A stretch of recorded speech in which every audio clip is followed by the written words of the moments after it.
Assalamualaikum warahmatullahi wabarakatuh. Halo teman-teman, perkenalkan nama saya Ervina Dini Puspita dari kelas 9I.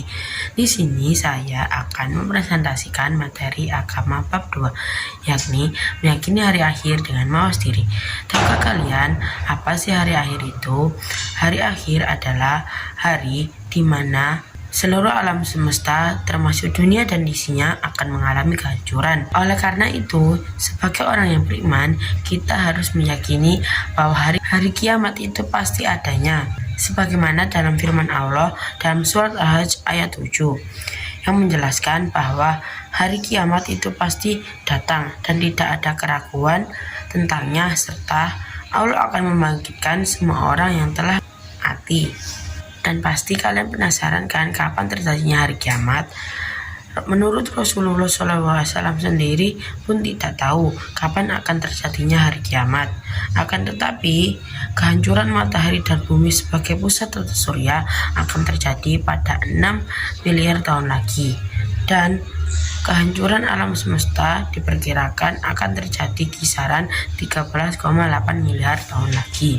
Oh ya teman-teman, kalian tahukah bahwa hari kiamat dibedakan menjadi dua, yaitu kiamat sugro atau biasa disebut dengan kiamat kecil, di mana berakhirnya kehidupan sebagian makhluk hidup seperti kematian, kecelakaan, dan bencana alam seperti banjir, tsunami, gunung meletus, gempa bumi, dan masih banyak lagi. Kedua, kiamat kubro atau biasa disebut dengan kiamat besar. Kehancuran seluruh alam semesta dan seluruh isinya dan semua makhluk-makhluknya akan meninggal kecuali yang Allah kehendaki. Kiamat kubro belum pernah terjadi di dunia. Oleh karena itu, kita harus meyakini sebagaimana dalam surah Al-An'am ayat 134, yaitu bahwa segala sesuatu yang dijanjikan oleh Allah pasti akan datang dan manusia tidak akan pernah menghalanginya. Serta ayat ini juga menjelaskan bahwa segala urusan yang ada di langit dan bumi adalah milik Allah Subhanahu wa Ta'ala. Dan pasti kalian penasaran kan bagaimana bila terjadi kiamat kubro atau biasa disebut dengan kiamat besar? Berikut adalah gambaran-gambaran apabila terjadi kiamat kubro atau kiamat besar. Yang pertama, yaitu ditiupnya trompet sangkakala oleh malaikat Israfil. Yang kedua, yaitu langit terpecah belah. Yang ketiga, manusia seperti anak-anak yang berterbangan. Yang keempat, gunung dihambur-hamburkan dan menimbulkan goncangan yang sangat dahsyat, sebagaimana dijelaskan dalam surah Al-Quran, Az-Zumar, Al-Muzammil, Al-Qari'ah, Al-Zalzalah, Al-Insyikah, Al-Infitar, Al-Hajj. Kalian juga harus tahu bagaimana para ahli astronomi, ideologi, dan fisika juga menyatakan bahwa perubahan alam semesta akan mendorong kehancuran yang luar biasa. Dan sebelum kiamat, berdasarkan hadis Rasulullah SAW,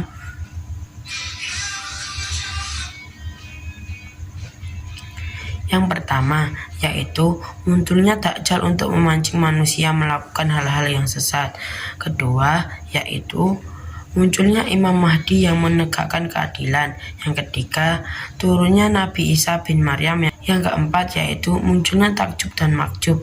Yang kelima yaitu keluarnya awan hitam atau Tuhan. Yang keenam yaitu matahari terbit dari barat. Yang terakhir yaitu munculnya hewan melata di pagi hari. Oh ya teman-teman, kalian juga harus tahu bahwa nanti kita di akhirat juga akan melalui beberapa peristiwa, yaitu sebelum masuk surga atau neraka. Pertama, Yaumul Barzakh atau biasa disebut alam barzakh, di mana manusia berkumpul dan dibangkitkan oleh Allah Subhanahu wa Ta'ala setelah diperiksa dan ditanyai oleh malaikat Munkar dan Nakir.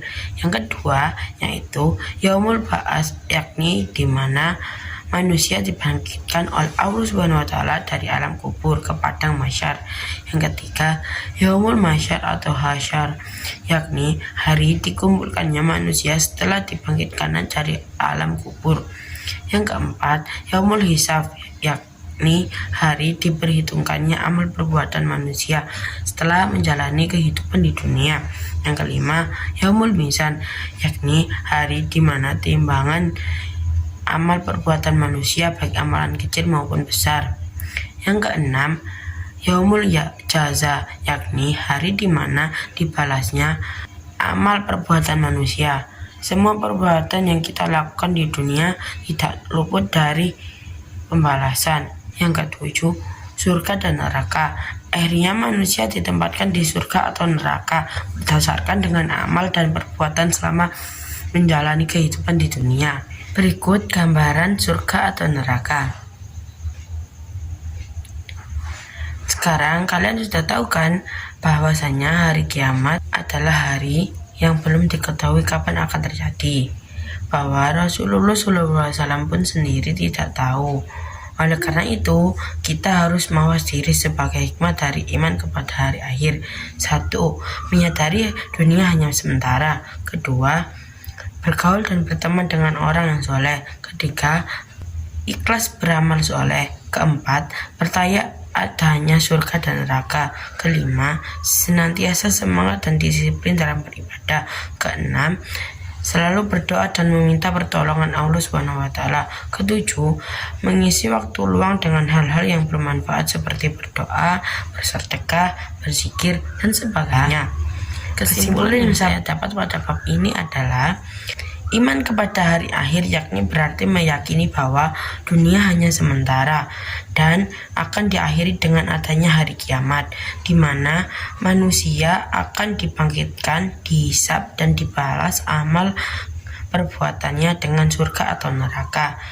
Keyakinan ini mendorong umat muslim untuk bertakwa, beramal soleh, dan senantiasa mawas diri akan terhindar dari siksaan hari akhir kelak. Sekian presentasi dari saya. Mohon maaf bila ada salah kata.